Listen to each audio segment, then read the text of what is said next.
तो परिणाम क्या हो रहा है? बड़े पैमाने पर जानवरों का कत्ल हो रहा है, गाय का, भैंस का, बकरी का, बकरे का, कुत्तों का। गाय का आंकड़ा मैंने बताया 2.5 करोड़ तो प्रतिवर्ष गाय का कत्ल होता है। भैंस का 1.25 करोड़ प्रतिवर्ष कत्ल होता है। डूकर सुअरों का 2.5 से 3 करोड़ का कत्ल प्रतिवर्ष का है। बकरे बकरियां छोटे जानवरों की संख्या करोड़ों में है, गिनी नहीं जा सकती है। तो भारत एक ऐसा देश बन गया है जहां कत्ल ही कत्ल होता है।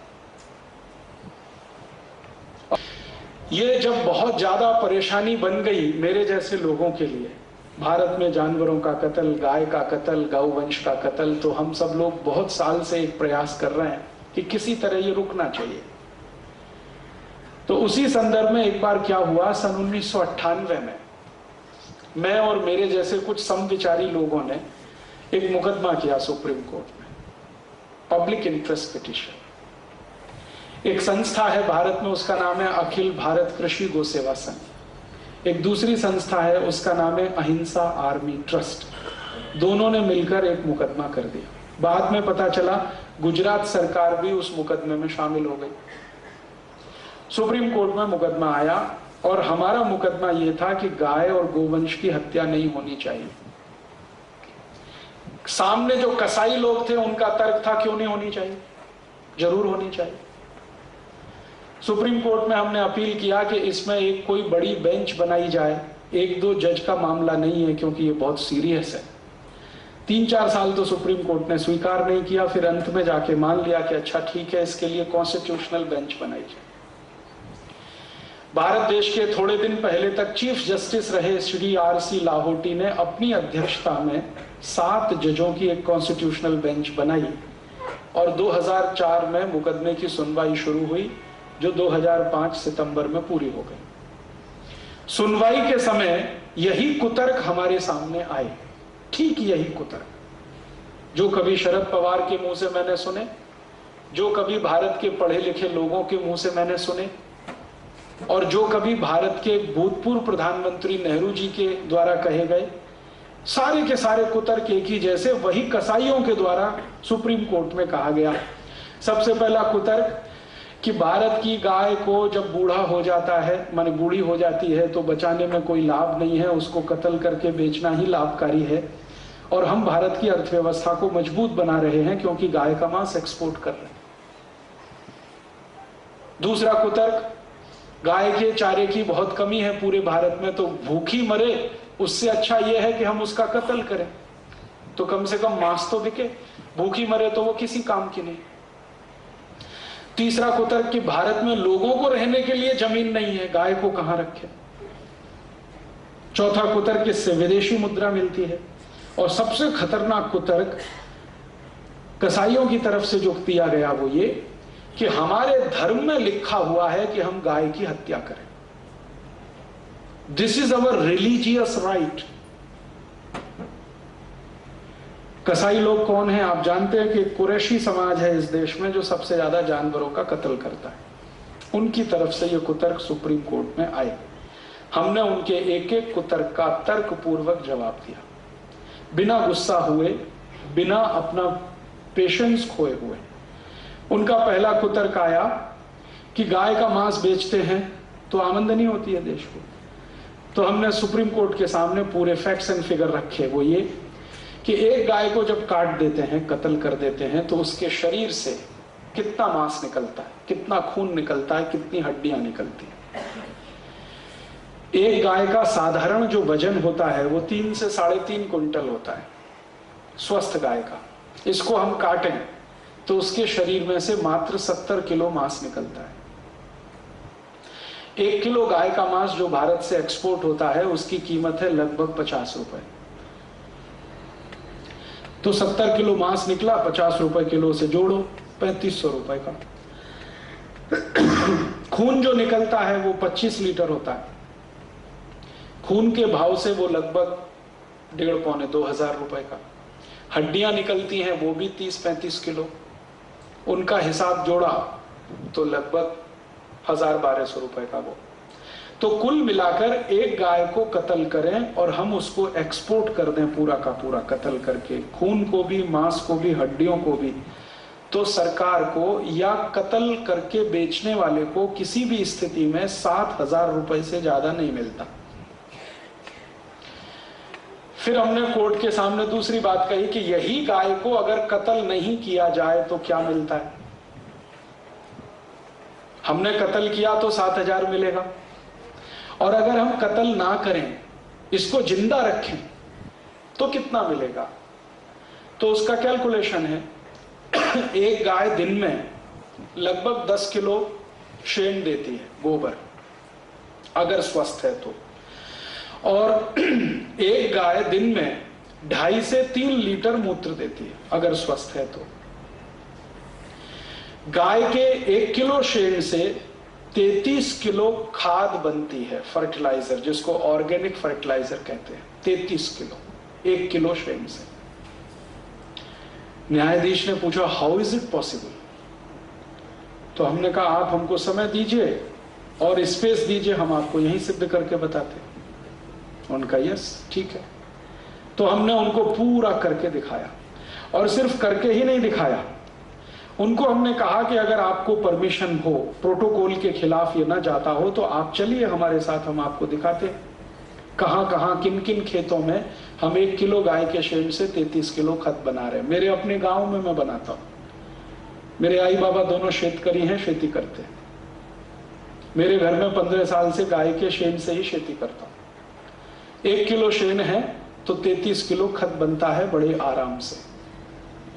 और 1 किलो खत का अंतरराष्ट्रीय बाजार में जो भाव है वो 6 रुपए है। तो 33 किलो का लगभग 1800 रुपए। 1800 रुपए एक दिन में गाय के शेण से मिलता है, एक दिन में। और गाय का शेण में कोई संडे नहीं होता, वीकली ऑफ नहीं होता, हर दिन मिलता है। तो साल में कितना, 1800 में 365 का गुणा कर लो। ये तो हुआ शेण 1 साल का। और एक गाय की सामान्य उम्र 20 साल है, और वो जीवन के अंतिम दिन तक शेण देती है। तो 1800 गुणा 365 गुणा 20, और ये कैलकुलेशन लगभग लाख रुपए के ऊपर गया, 2 लाख के आसपास आता है। तो मैंने कहा इतना तो मिला, सॉरी 40 लाख के आसपास आता है, 2 लाख गलत बोला। तो 40 लाख रुपए तो मिल जाएगा शेण से। अब आया मूत्र, रोज का 2-2.25 लीटर, और उस मूत्र से 48 औषधियां बनती है। डायबिटीज की औषधि बनती है, arthritis, bronchitis, bronchial pneumonia, tuberculosis, osteomyelitis, osteoporosis, ऐसे 48 रोगों की औषधियां गाय मूत्र से बनती हैं। और गाय के 1 लीटर मूत्र का बाजार में दवा के रूप में कीमत लगभग 500 रुपए इस समय, भारत के बाजार। अंतर्राष्ट्रीय बाजार में तो उससे भी ज्यादा। आपको मालूम है अमेरिका में गोमूत्र पेटेंट है, और अमेरिकन गवर्नमेंट भारत की गाय का मूत्र इंपोर्ट करती है हर साल। कैंसर की मेडिसिन बनाते हैं उससे, डायबिटीज की मेडिसिन बनाते हैं। और अमेरिका में गोमूत्र पर 1-2 नहीं 3 पेटेंट है।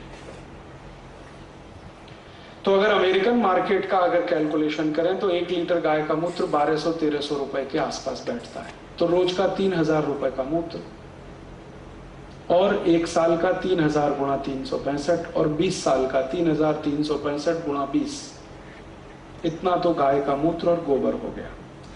फिर इसी गाय के शेण से, गोबर में से एक गैस निकलती है जिसको मीथेन कहते हैं।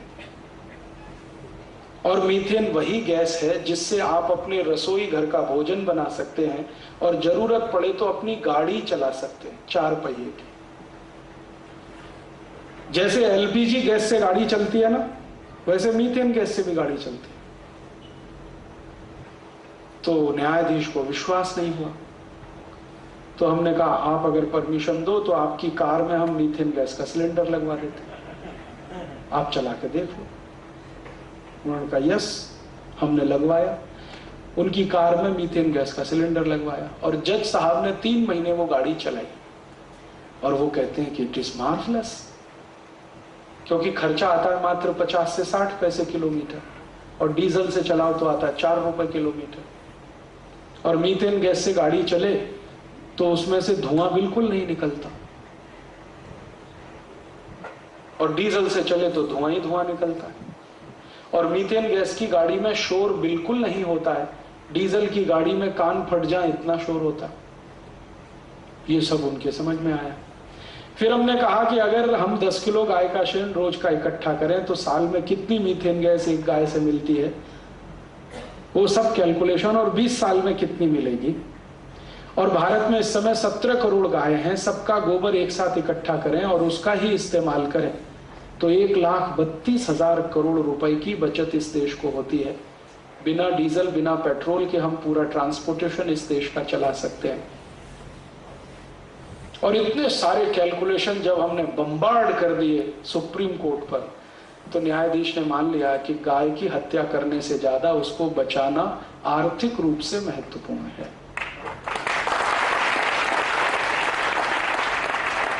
जब कोर्ट की ओपिनियन आई तो ये कसाई लोग भड़क गए, उनको लगा कि अब केस उनके हाथ से गया, क्योंकि उन्होंने हिसाब जोड़ के दिया था कि हम कत्ल करते हैं तो एक गाय से 7,000 की इनकम, यहां हमने सिद्ध कर दिया कि उसको जिंदा रख लो तो लाखों रुपए की इनकम।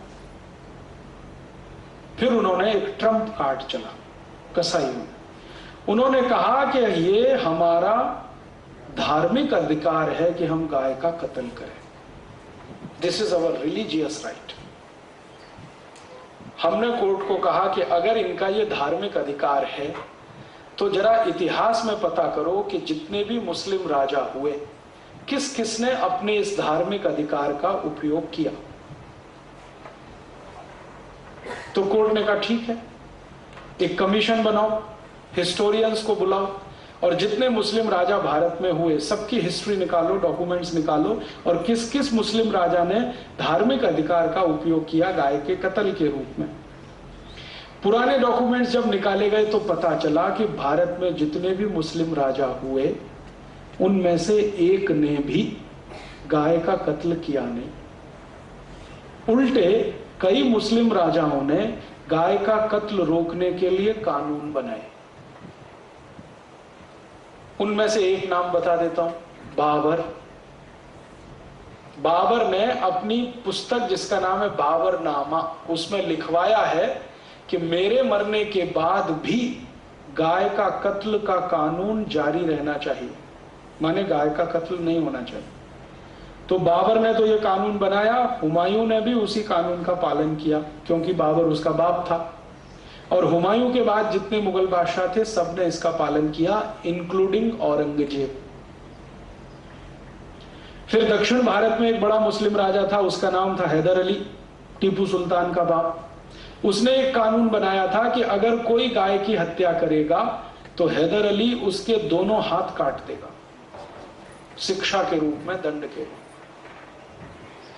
जम्मू कश्मीर में जितने मुस्लिम राजा हुए सबने कानून बनाए, गाय की हत्या कोई करेगा तो उसको मृत्यु दंड। तो ये सब जब दस्तावेज कोर्ट के सामने आए तो हमने कोर्ट को कहा कि आप जरा बताइए कि अगर इस्लाम में गाय को कत्ल करना धार्मिक अधिकार होता तो बाबर तो कट्टर इस्लामिक था, 5 वक्त की नमाज पढ़ता था, हुमायूं भी था, जहांगीर भी था, औरंगजेब तो सबसे ज्यादा कट्टर था। तो इन्होंने क्यों नहीं गाय का कत्ल करवाया, और क्यों गाय का कत्ल रोकने के कानून बनवाए? क्यों हैदर अली ने कानून बनाया कि गाय का कत्ल करेगा तो हाथ काट देंगे उसका? क्यों टीपू सुल्तान ने उस कानून का पालन किया? तो हमने कोर्ट से कहा कि आप अगर हमें इजाजत दें तो हम कुरान शरीफ, हदीस, जितनी भी पुस्तकें हैं वो पेश करते हैं और उनमें से कहां लिखा है गाय को कत्ल करो, ये हम जानना चाहते हैं। और आपको पता चलेगा कि इस्लाम की कोई भी धार्मिक पुस्तक में नहीं लिखा है कि गाय का कत्ल करो। हदीस में तो लिखा हुआ है कि गाय की रक्षा करो क्योंकि वो तुम्हारी रक्षा करती है। पैगंबर मोहम्मद साहब का स्टेटमेंट है कि गाय अबोल जानवर है इसलिए उस पर दया करो। एक जगह तो ये लिखा है कि गाय का कत्ल करोगे तो 2 जख में भी जमीन नहीं मिलेगी, माने जहन्नुम में भी जमीन नहीं मिलेगी। तो फिर हमने कहा कि अगर मोहम्मद साहब ये कहते हैं, कुरान ये कहती है, हदीस ये कहती है, तो फिर ये गाय का कत्ल करना धार्मिक अधिकार कभी से हुआ भारत में? इनको पूछो जरा कसाईयों को। तो वो बौखला गए। हमने कहा अगर मक्का मदीना में कोई किताब हो तो ले आओ, उसमें भी देख लेते। कोर्ट ने उनको 1 महीने की परमिशन दिया कि आप 1 महीने में ऐसा कोई दस्तावेज ला के दे दो जिससे ये पता चलता हो कि गाय का कत्ल करना इस्लाम का मूल अधिकार है। मान लेंगे। 1 महीने तक भी कोई दस्तावेज नहीं मिला तो कोर्ट ने कहा कि अब हम ज्यादा समय नहीं दे सकते, और पिछले साल 26 सितंबर सन 2005 को सुप्रीम कोर्ट ने जजमेंट सुना दिया। वो जजमेंट की कॉपी मेरे पास है, अगर आप में से किसी को इंटरेस्ट हो तो इसकी फोटोकॉपी ले सकते हैं। और अगर आपके पास इंटरनेट की फैसिलिटी हो तो www.supremecourtcaselaw.com ये वेबसाइट एड्रेस है सुप्रीम कोर्ट का, उस पर से इसको डाउनलोड कर सकते हैं। ये 66 पन्ने का जजमेंट है और भारत के सुप्रीम कोर्ट के इतिहास का सबसे ऐतिहासिक जजमेंट है। जजमेंट ये है कि गाय का कत्ल नहीं होना चाहिए, और दूसरा जजमेंट का पार्ट है कि भारत की सभी राज्यों की सरकार को इसकी जिम्मेदारी लेनी है कि उनके राज्य में गाय का कत्ल नहीं हो। और जजमेंट का तीसरा पार्ट है कि भारत का हर नागरिक जिसको संविधान से अधिकार है नागरिकता का, अब उसकी जवाबदारी है कि वो गोरक्षा करे। और आपको सुनकर आश्चर्य होगा कि ये पहला जजमेंट है सुप्रीम कोर्ट का जिसमें कोर्ट ने कहा है कि भारत के नागरिक को गाय बचाने की जिम्मेदारी लेनी है। सरकार को तो लेनी है, नागरिकों को भी लेनी है। माने आप सब इससे बंधे हुए हैं। और उस मंगल पांडे ने इतिहास बना दिया। वो फांसी पर चढ़ गया लेकिन अपने मुंह से गाय की चर्बी के कारतूस उसने नहीं खोले, और जिस अंग्रेज अधिकारी ने उसको मजबूर किया उसको गोली मार दी उसने, मंगल पांडे। तो हमने कहा था ये बात कि भारत की आजादी का इतिहास शुरू होता है गाय की रक्षा से। इसलिए गाय की रक्षा उतनी ही महत्वपूर्ण है जितनी हमारी आजादी। और